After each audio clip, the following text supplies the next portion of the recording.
Captain Jake Morrison stood at the observation deck of the U's Harmony, watching Earth grow smaller in the distance. The blue marble that had been humanity's home for millions of years was now just a tiny dot behind them. His hands gripped the metal railing as he thought about the weight of responsibility on his shoulders. "Second thoughts, Captain?" asked Lisa Grant as she joined him at the window. The diplomat wore her formal Earth Federation uniform, the golden peace symbol gleaming on her chest. Her voice carried a mix of excitement and nervousness that Jake had been hearing from everyone on the ship for weeks. "Not second thoughts," Jake replied, his eyes still fixed on the fading Earth. "Just thinking about how many people are counting on us. 4 billion humans watching our every move through the quantum feeds.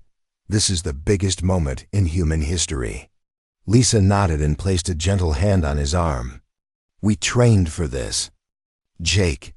Every simulation, every cultural briefing, every diplomatic protocol. We know what we're doing." Dr. Peter Walsh approached them from behind, carrying a data pad filled with scientific reports. His gray hair was messy as always, and his thick glasses reflected the starlight streaming through the observation windows. "The quantum communication array is working perfectly," he announced with pride. "Earth Command is receiving our signals in real time. President Carter sends her regards and reminds us that the whole world is praying for our success." Jake turned away from the window and looked at his team. These 3 people represented the best of humanity. Lisa had spent 15 years studying alien cultures and languages. Peter was one of Earth's most brilliant scientists, responsible for developing the faster-than-light communication system they were using. Colonel Amy Brooks, who was currently on the bridge reviewing security protocols, had served in the Earth Defense Force for 20 years. "The Council station should be visible in 6 hours, Peter continued, consulting his data pad. "Our long-range sensors are already picking up massive energy signatures. The station is bigger than anything we've ever built." Amy Brooks entered the observation deck, her military bearing evident in every step. Her short black hair was perfectly styled, and her uniform was crisp despite the long journey. "Captain, I've completed the security review. The diplomatic gifts are secure in Cargo Bay 3. The cultural exchange materials are ready for presentation. Everything is exactly as Earth Command ordered." Jake felt a mixture of pride and anxiety as he looked at the containers holding humanity's gifts to the galaxy. They contained the finest examples of human art, music, and literature. There were recordings of Earth's greatest symphonies, paintings from masters across all cultures, and books translated into 17 different alien languages. Most importantly, they carried medical technologies that could save millions of lives across the galaxy. "Any word from the Council about our arrival?" Lisa asked, checking her own communication device. "They confirmed our landing permissions yesterday," Amy replied. "We're cleared to dock at Port 7. A full diplomatic reception is planned. Representatives from 12 different species will be there to greet us." Peter's eyes lit up with excitement. 12 species. Think about it. We're about to meet beings from completely different worlds, with different biologies, different ways of thinking. This is what every scientist dreams of. Jake smiled at Peter's enthusiasm, but he couldn't shake a feeling of unease that had been growing stronger as they approached the Council station. The intelligence reports from Earth spy satellites had shown mixed signals from the Council members. Some species seemed genuinely interested in human membership, while others appeared hostile. "What do we know about the Zephyrian Empire's position?" Jake asked Amy, who handled all the military intelligence briefings. Amy's expression grew serious. "The Zephyrians control the largest military force in the Council. Our intelligence suggests they're not happy about human expansion. They see us as a potential threat to their dominance. The Silicon Consortium shares their concerns. But the Aquatic Federation supports us," Lisa added quickly. So do the Peaceful Traders Alliance and the Scientific Collective. Ambassador Veltar has been very positive in his communications. Jake nodded, trying to focus on the positive aspects. Earth had spent 50 years preparing for this moment. Ever since humanity had developed faster-than-light travel, they had been intercepting alien communications and learning about galactic civilization. The discovery that Earth was surrounded by a vast community of intelligent species had changed everything. The first contact protocols had been debated in the Earth Federation Council for decades. Some leaders wanted to announce humanity's presence immediately, while others preferred to study the aliens from a distance first. The compromise had been to spend years learning alien languages and customs before making official contact. "Remember our primary objectives," Jake said, addressing his team. "We're here to demonstrate that humanity is peaceful and ready to contribute to galactic civilization. We want to join the Council as equals, not as conquerors or subordinates. The medical technologies alone should convince them," Peter said excitedly. "Our cancer treatments, our neural regeneration techniques, our anti-aging research. We can help species that have been struggling with diseases for centuries." Lisa smiled. "And our cultural exchanges will show them that humanity values diversity and cooperation. We're not the warlike barbarians some of them think we are." Amy remained quiet, but Jake could see the concern in her eyes. As the military advisor, she was trained to see potential threats. The fact that the Council had insisted on reviewing Earth's military capabilities as part of the membership process worried her. "Captain," came a voice over the ship's communication system. "This is Lieutenant Dan Parker on the bridge. You're needed up here. We're receiving a priority transmission from the Council station." Jake felt his heart rate increase. "On my way, Lieutenant." As the team made their way to the bridge, Jake couldn't help but think about the hopes and dreams of everyone back on Earth. Children in schools were learning alien languages. Scientists were preparing research proposals for joint projects. Artists were creating works inspired by alien cultures they had never seen. The Bridge of the Harmony was a masterpiece of human engineering. Holographic displays showed their route through space, and the quantum communication array hummed quietly in the background. Lieutenant Parker, a young officer with bright red hair, stood at attention as they entered. "What's the message, Lieutenant?" Jake asked. "It's a formal welcome from the Council, sir. They're looking forward to our arrival, but there's something else. They're requesting detailed information about Earth's defensive capabilities and population centers. They say it's standard procedure for new members." Jake exchanged glances with Amy, who frowned deeply. "That's not mentioned in any of the diplomatic protocols we studied," she said quietly. "Maybe it's a new requirement," Lisa suggested. Though her voice carried uncertainty, Jake made a decision that would later haunt him. "Send them our standard diplomatic information package. Population numbers, major cities, basic defensive capabilities. Nothing classified, but enough to show we're being cooperative." As the Harmony continued its journey toward the Council station, none of the humans aboard realized they were flying into a trap that had been carefully planned for months. The Council had already decided humanity's fate, and the peaceful mission from Earth was nothing more than a distraction to keep them from discovering the massive fleet already moving toward their home system. The greatest tragedy was not what was about to happen to the crew of the Harmony, but what their sacrifice would unleash upon the galaxy. The Council thought they were eliminating a potential threat, but they were actually awakening something far more dangerous than they could imagine. Earth had sent its best and brightest as ambassadors of peace. Soon, they would send something very different. The Council station was unlike anything the humans had ever imagined. As the U's Harmony approached the massive structure, Captain Jake Morrison felt his breath catch in his throat. The station stretched for hundreds of kilometers in every direction. A gleaming city in space that housed representatives from dozens of alien civilizations. "My God," whispered Dr. Peter Walsh, pressing his face against the observation window. "Look at the size of it. The engineering required to build something like that." Lisa Grant stood beside him, her diplomatic training helping her maintain composure despite her amazement. "The cultural exchange possibilities are endless. Think of all the different species living and working together in one place." Colonel Amy Brooks remained focused on security concerns. She studied the docking procedures and noted the positions of various alien ships surrounding the station. Something felt wrong, but she couldn't identify exactly what it was. "Council Station.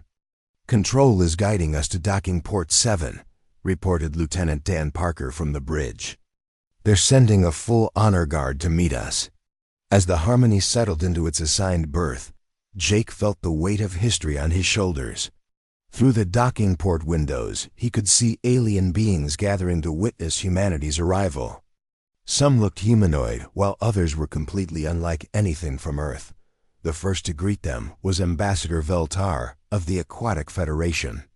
The tall, blue-skinned being moved with fluid grace, his large eyes reflecting intelligence, and what appeared to be genuine warmth. Water droplets glistened on his smooth skin, and he wore robes that seemed to shimmer like ocean waves. "Welcome, humans of Earth," Veltar said in perfect English, his voice carrying a musical quality.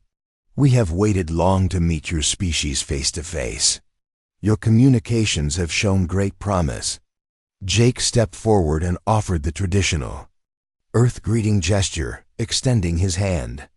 Veltar examined it curiously before mimicking the handshake with his own webbed appendage. "Thank you for this opportunity, Ambassador," Jake replied. "We come in peace, hoping to contribute to the galactic community." Next came Counselor Zix of the Silicon Consortium, a being that looked more like a walking crystal formation than a living creature. Its voice emerged from speakers embedded in its crystalline body, speaking in flat, emotionless tones. "Humans, your biological processes are noted. Your technological development patterns have been analyzed. You will be evaluated according to standard protocols."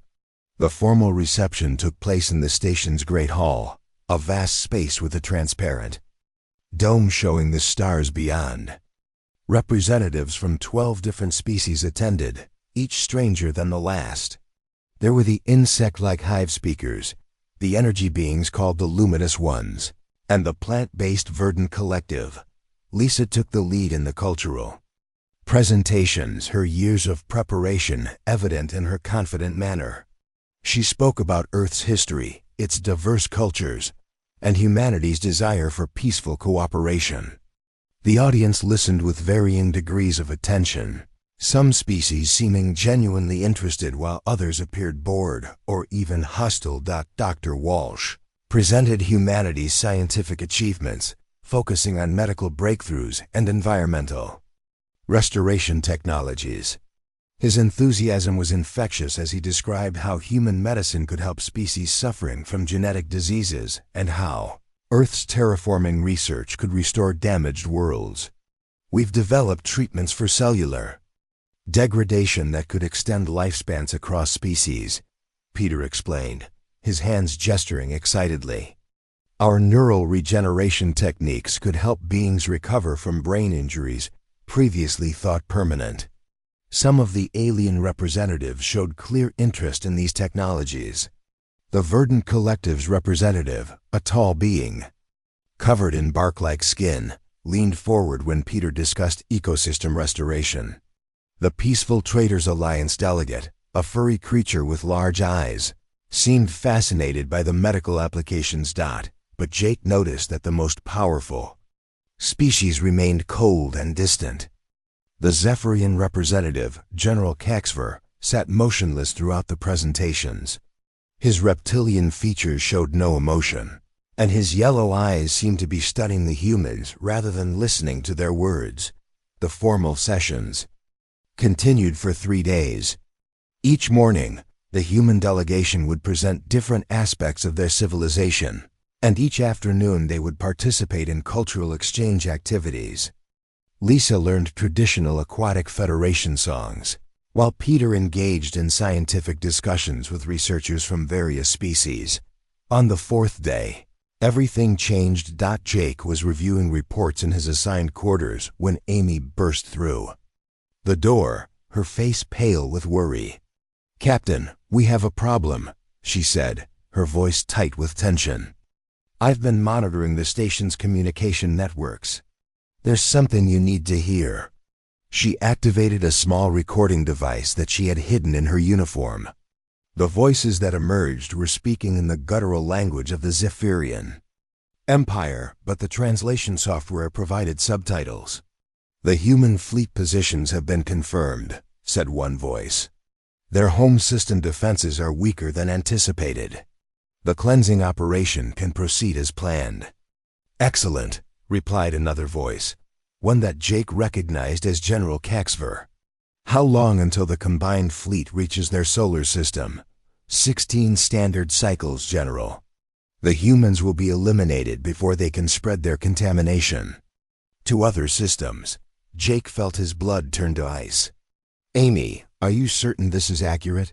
"I've double-checked the translation, sir. They're planning to attack Earth. This whole diplomatic mission was a trap to keep us away while they position their forces." Lisa and Peter arrived at Jake's quarters within minutes of his emergency call. When they heard the recording, Lisa sank into a chair, her face showing the devastation of someone whose life's work had just been revealed as meaningless. "All those years of preparation," she whispered. "All those hopes for peaceful contact. They were never going to accept us as equals." Peter was pacing back and forth, his scientific mind trying to process the implications. "But why? What threat do we pose?" "We came here offering friendship and cooperation." Amy's military training kicked in. "It doesn't matter why, sir. What matters is warning Earth. They have a massive fleet heading toward our home system, and Earth Command doesn't know it's coming." Jake made the hardest decision of his life. "We need to get word back to Earth immediately." "How long would it take our message to reach home?" "With the quantum communication array, almost instantly," Peter replied. "But the Council monitors all transmissions from the station. If we send a warning, they'll know we've discovered their plan." "Then we'll have to find another way," Jake said grimly. "Amy, what are our options?" Amy was already thinking several steps ahead. "I planted emergency transmitters throughout the station when we arrived. Standard security protocol. If we can reach one of them without being detected, we can send a coded message that Earth Command will understand." "And if we're caught?" Lisa asked. "Then we're dead," Amy replied bluntly. "But if we don't try, 4 billion people on Earth will die instead." The next few hours were the longest of their lives. Using maintenance corridors and service tunnels, Amy led them through the station's massive interior. The aliens had built their facility assuming that diplomats would stay in their assigned areas, so security in the service sections was minimal.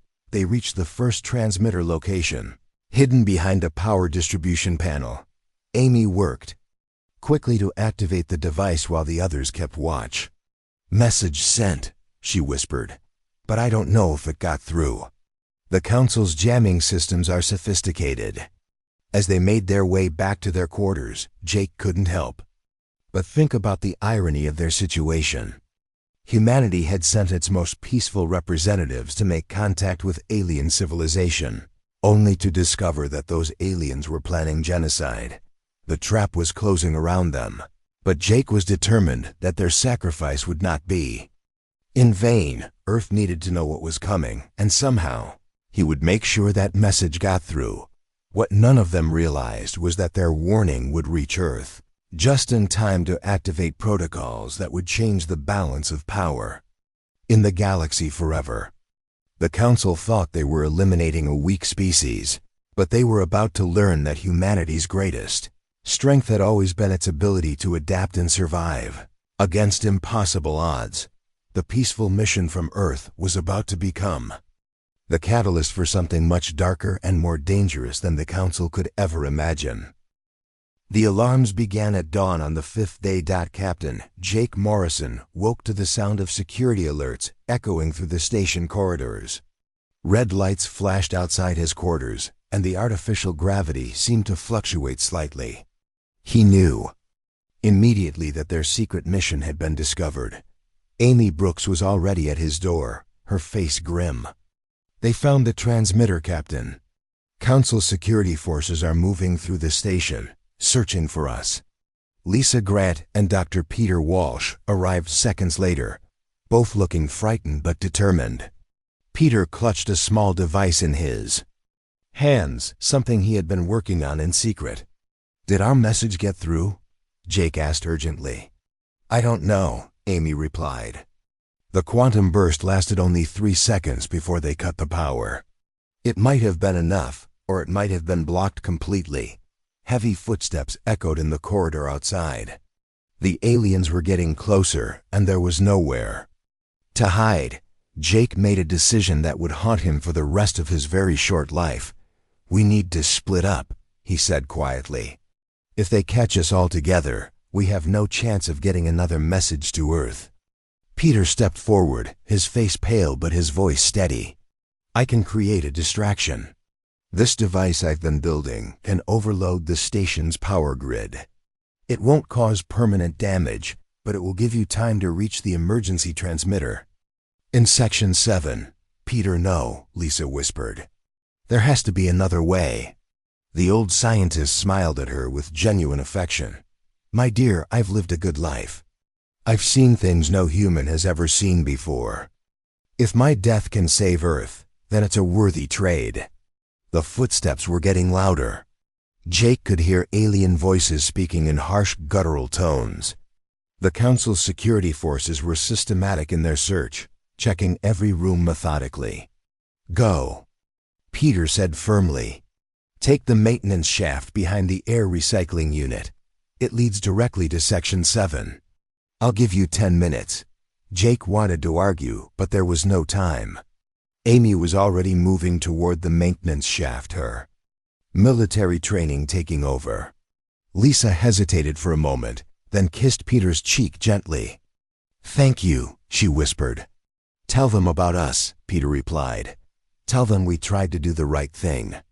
The maintenance shaft was cramped and dark, barely large enough for a human to crawl through. Jake led the way, followed by Lisa and then Amy behind them. They could hear the security forces breaking down the door to Peter's quarters. Then came the explosion. The entire station shook as Peter's device overloaded the power systems. Emergency lighting flickered on throughout the corridors, and the artificial gravity fluctuated wildly. Alarms began wailing in languages from a dozen different worlds. "He did it," Amy said softly.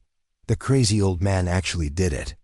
They crawled through the darkness for what felt like hours, but was probably only minutes. The maintenance shaft led them through the station's inner workings, past massive power conduits and atmospheric processors. Jake could hear the sounds of chaos echoing through the walls around them. When they finally reached Section 7, they found the emergency transmitter exactly where Amy had hidden it.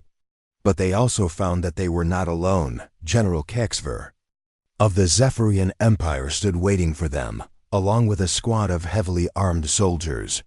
His reptilian features showed what might have been amusement as the 3 humans emerged from the maintenance shaft. "Humans," he said in his cold, mechanical voice, "you have caused considerable inconvenience with your primitive sabotage attempts." Jake stood up slowly, his hands raised. "We know about your fleet. We know what you're planning to do to Earth." "Of course you do," Kexver replied. "We wanted you to know. The terror of impending death is an important part of the cleansing process. Your species will understand what is happening to them before they die." Lisa stepped forward, her diplomatic training overriding her fear. "Why? What have we done to deserve this?" "We came here in peace, offering friendship and cooperation." Kexver's yellow eyes focused on her with what looked like contempt. "That is exactly why you must be eliminated. Your species is young and aggressive. You develop too quickly, adapt too easily.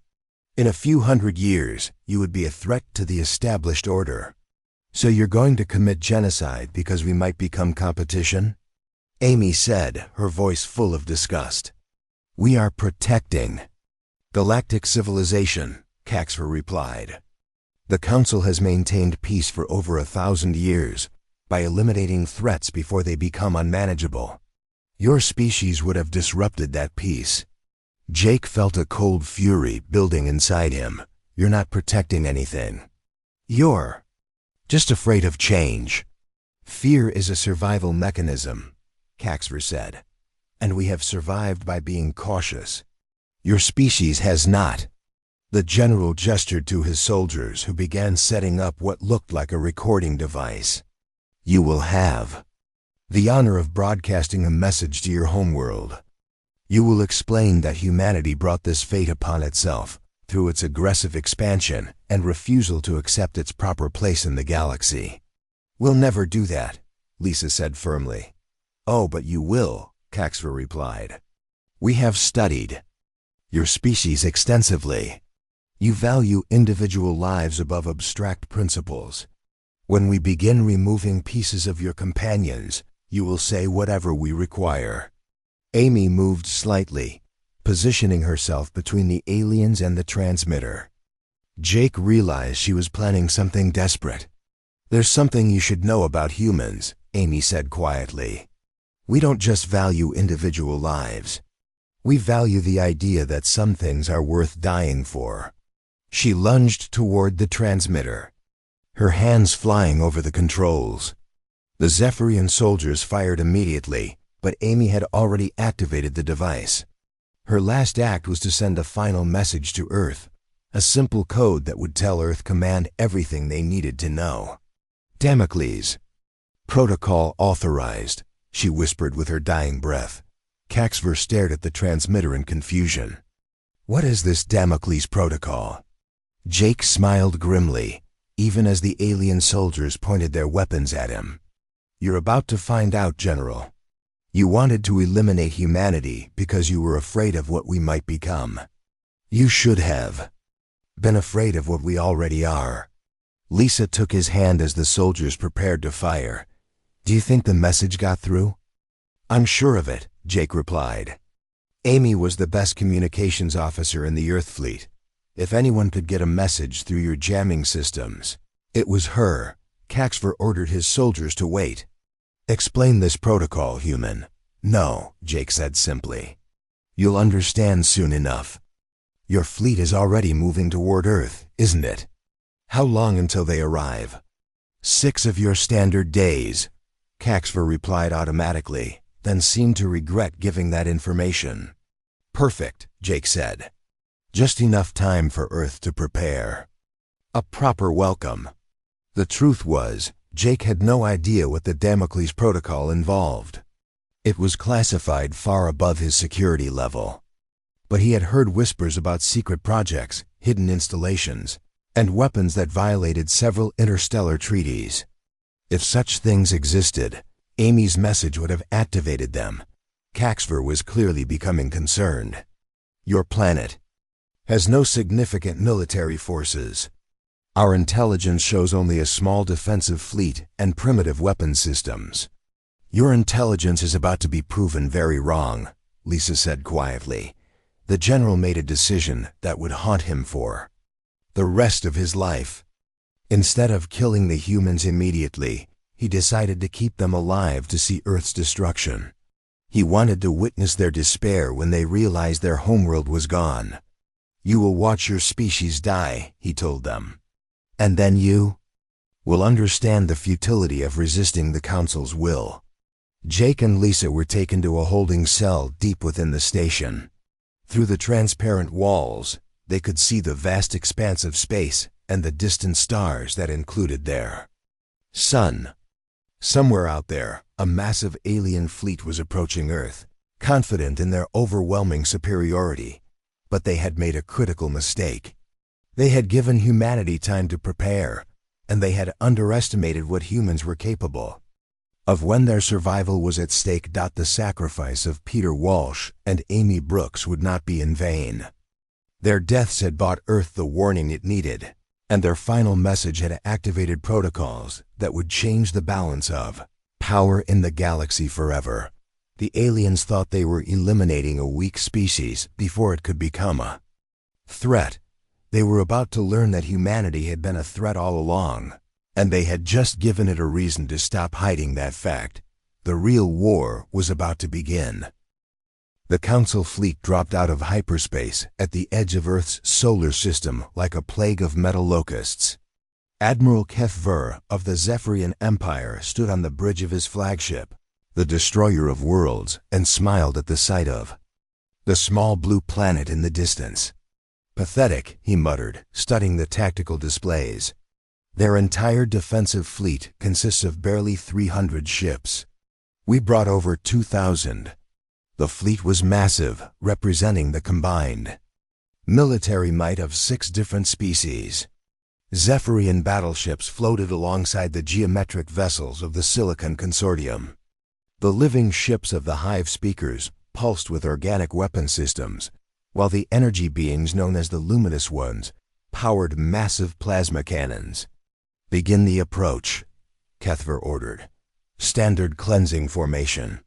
We will eliminate their orbital defenses first, then proceed with planetary bombardment."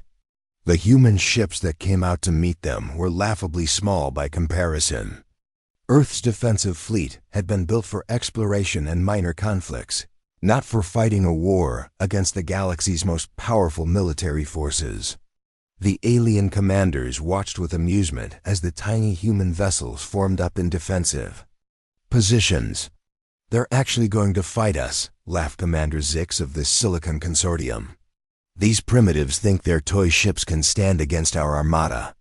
The first engagement lasted exactly 17 minutes. The human ships fought bravely, but they were completely outmatched. Their weapons barely scratched the alien shields, while the Council fleet's advanced technology cut through human defenses like paper. Within the hour, Earth's entire defensive fleet had been destroyed. "As expected," Kethver said with satisfaction. "Signal all ships to proceed with orbital bombardment. Target their major cities first, then their military installations." But as the Council fleet moved deeper into the solar system, something strange began to happen. The tactical displays started showing energy signatures that didn't match anything in their databases. Objects that had appeared to be asteroids suddenly began moving with purpose. "Admiral," called the sensor operator, his voice uncertain. "We're detecting unusual activity throughout the system. Some of these asteroids are showing artificial power signatures." Kethver frowned.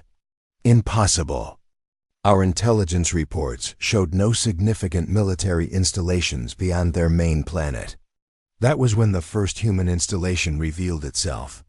What had appeared to be a dead asteroid suddenly unfolded like a mechanical flower, revealing weapons platforms that defied everything the aliens thought they knew about human technology. The energy readings were off the charts.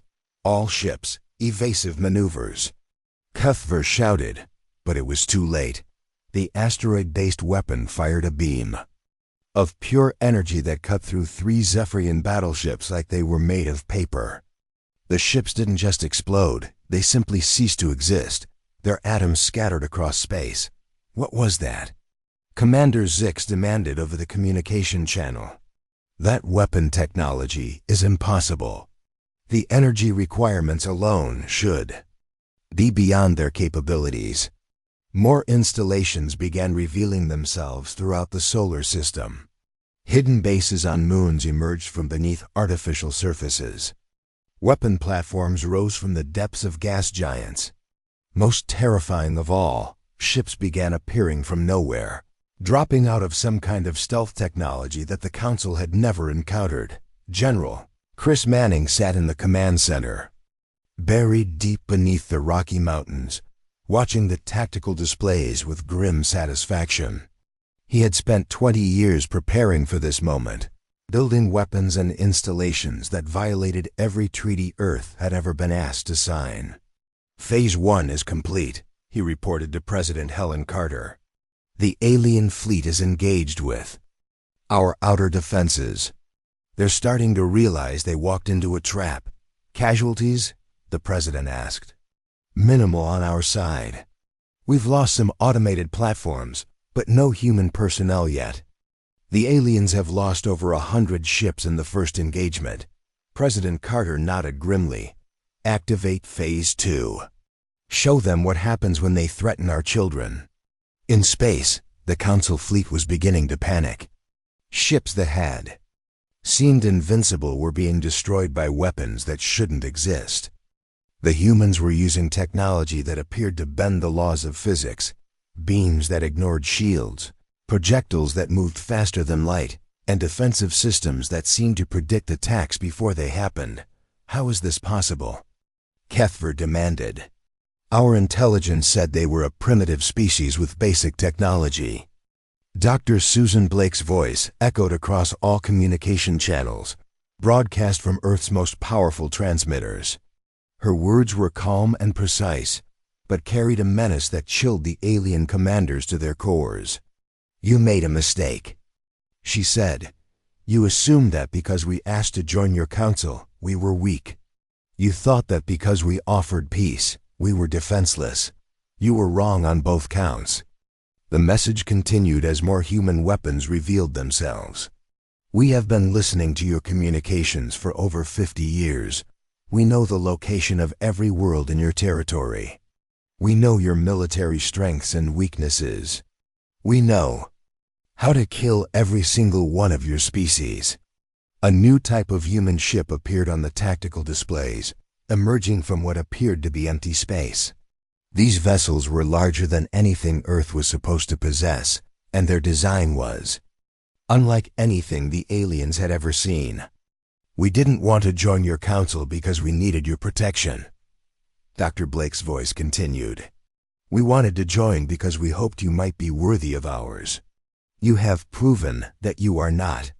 The new human ships began their attack and the Council fleet realized they were facing technology that was generations ahead of their own. The human vessels moved through space in ways that defied understanding. Their weapons struck with impossible precision, and their defenses seemed to absorb energy attacks and convert them into power for their own systems. Admiral Kate Sullivan stood on the bridge of the U.S. Retribution, the flagship of humanity's secret deep strike fleet. Her ships had been hidden throughout the galaxy for years, waiting for this moment. The activation of the Damocles Protocol had given her the authority to use weapons that Earth's leaders had hoped would never be necessary. All ships, commence Operation Nemesis, she ordered. Target coordinates are locked in. Remember, we're not just defending Earth today. We're making sure this never happens again.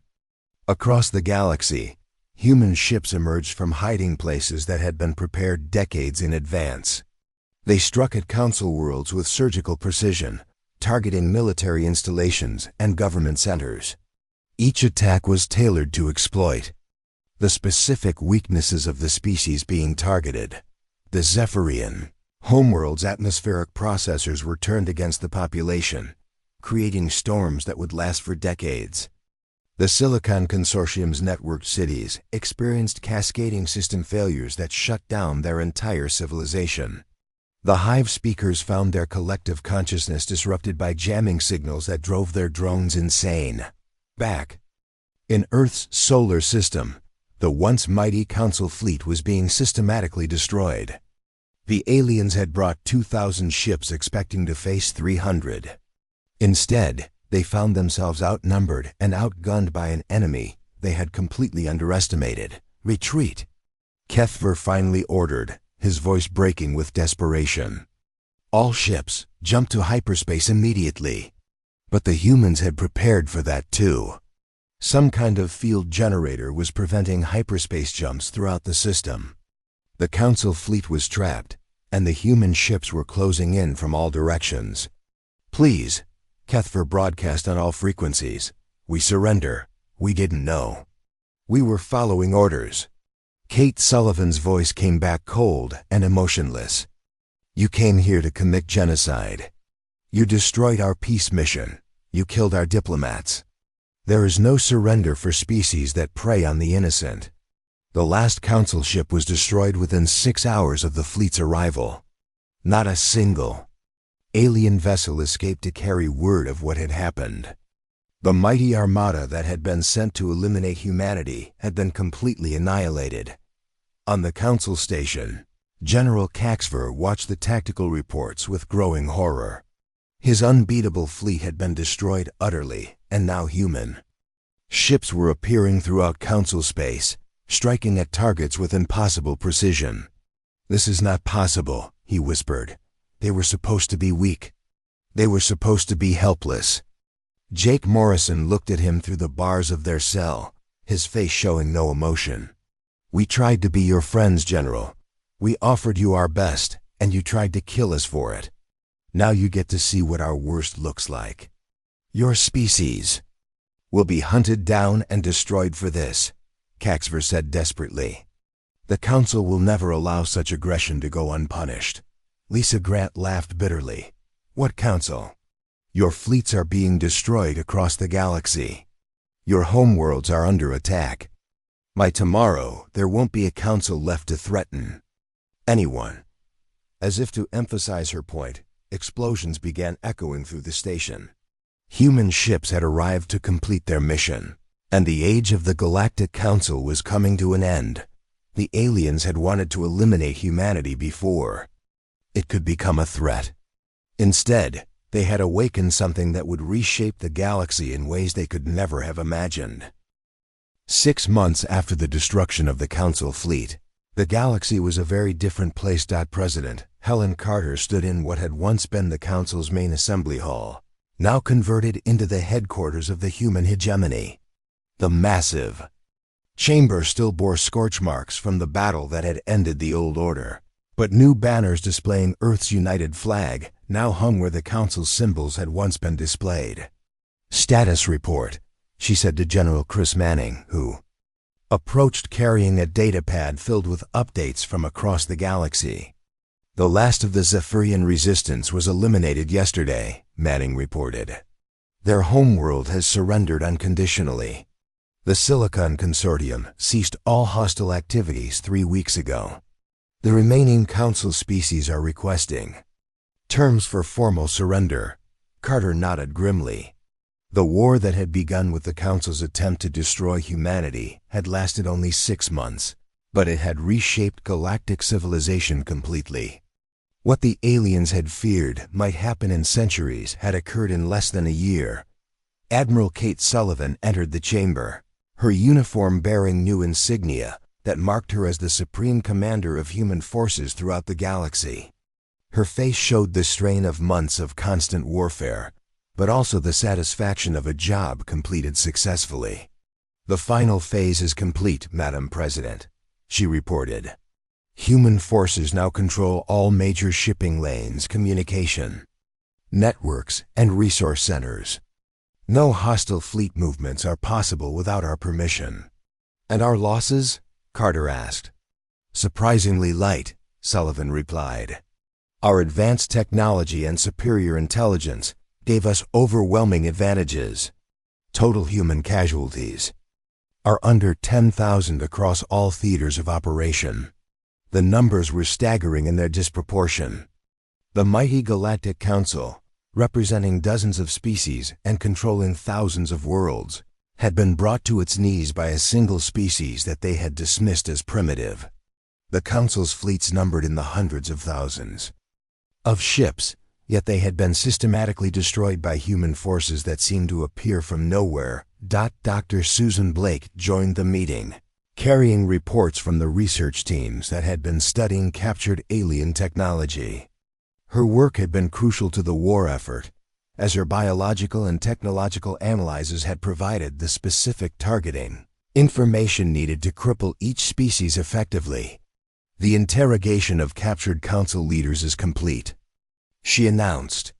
We now have detailed information about every species in their territory, including their biological weaknesses, technological dependencies, and social structures. Recommendations? Carter asked. Complete restructuring, Blake replied without hesitation. The council system was built on fear and oppression. They maintained power by eliminating any species that showed potential for growth or independence. We need to replace it with something more stable. Carter walked to the large window that showed the space around the former council station. Human ships patrolled constantly, their sleek designs a stark contrast to the bulky alien vessels that had once dominated these spaceways. In the distance, construction crews were building new installations that would serve as the foundation for humanity's galactic government. Bring in the alien representatives, Carter ordered. The doors opened to admit a group of beings that represented what remained of the council's leadership. They moved with the defeated posture of those who had learned too late that they had chosen the wrong enemy. General Caxver was among them, his reptilian features showing none of the arrogance he had displayed months earlier.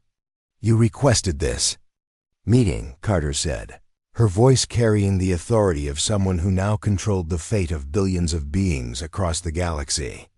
What do you want? Ambassador Veltar of the Aquatic Federation spoke first, his blue skin pale with stress. We wish to formally surrender and request terms for our species' survival. Survival? Carter repeated. You tried to commit genocide against my people. You destroyed our peace mission and murdered our diplomats. You attacked our homeworld with the intent of killing every man, woman, and child on Earth. And now you want to negotiate for your survival? The alien representatives shifted nervously. They had seen what human forces were capable of when unleashed. Entire council fleets had been destroyed without a single human ship being lost. Homeworlds that had stood for thousands of years had been conquered in days. We were following the council's directives, Caxver said desperately. We thought your species posed a threat to galactic stability. Carter laughed, but there was no humor in the sound. We did pose a threat. You were absolutely right to fear us. But you made a critical mistake. Instead of trying to work with us, you tried to eliminate us. Now you get to live with the consequences. She gestured to Admiral Sullivan, who stepped forward with a document that would determine the future of galactic civilization. These are the terms, Sullivan announced. All Council military forces will be permanently disbanded. Your weapons technology will be transferred to human control. Your governments will be restructured under human oversight. Your populations will be relocated as needed to prevent future conflicts. And if we refuse? Ask the representative of the Silicon Consortium. Then you join the Hive Speakers, Carter replied coldly. The Hive Speakers had been the first species to reject human authority after the war ended. Their collective consciousness had made them impossible to negotiate with, as they saw humans as a disease to be eliminated regardless of the military situation. The response had been swift and final. The entire species had been sterilized within a week. You're talking about the enslavement of entire civilizations, Veltar protested. No, Carter corrected. We're talking about preventing future genocides. Your council maintained power for 1,000 years by destroying any species that showed independence or growth. We're going to do things differently. Dr. Blake stepped forward with a holographic display showing the new galactic structure. Each species will be given territories suited to their biological needs. You'll have self-governance within human guidelines. Your cultures and traditions will be preserved. But you'll never again have the power to threaten other species. This is not justice, Caxver said bitterly. This is conquest. Justice would be doing to you what you tried to do to us, Carter replied. Conquest is what we're actually doing. Consider yourselves fortunate that humans are more merciful than the Council ever was. The meeting continued for hours as the details of the new order were explained.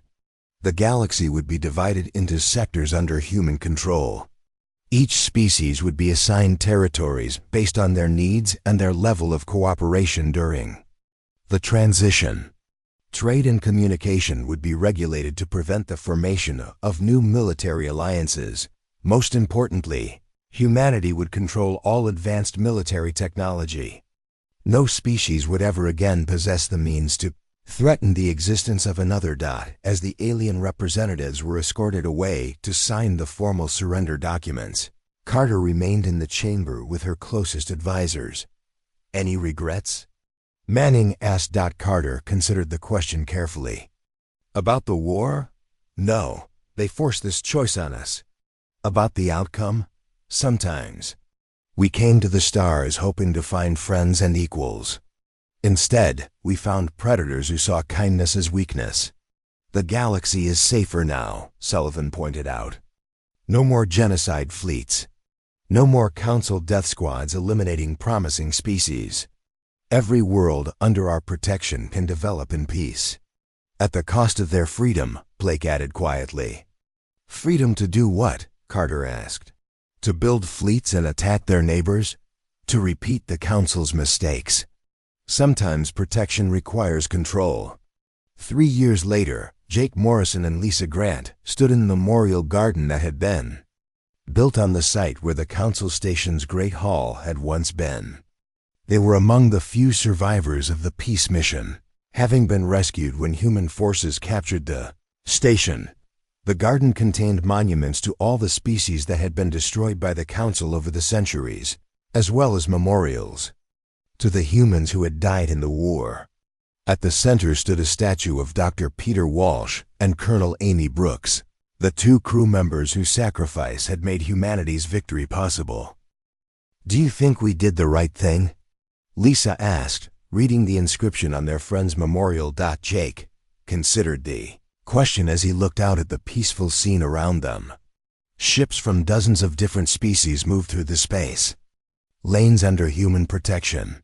Planets that had lived in fear of council death fleets now prospered under the hegemony's rule. "We tried to do the right thing the first time," he said finally. "We offered friendship and cooperation. They responded with genocide. What happened after that was their choice, not ours.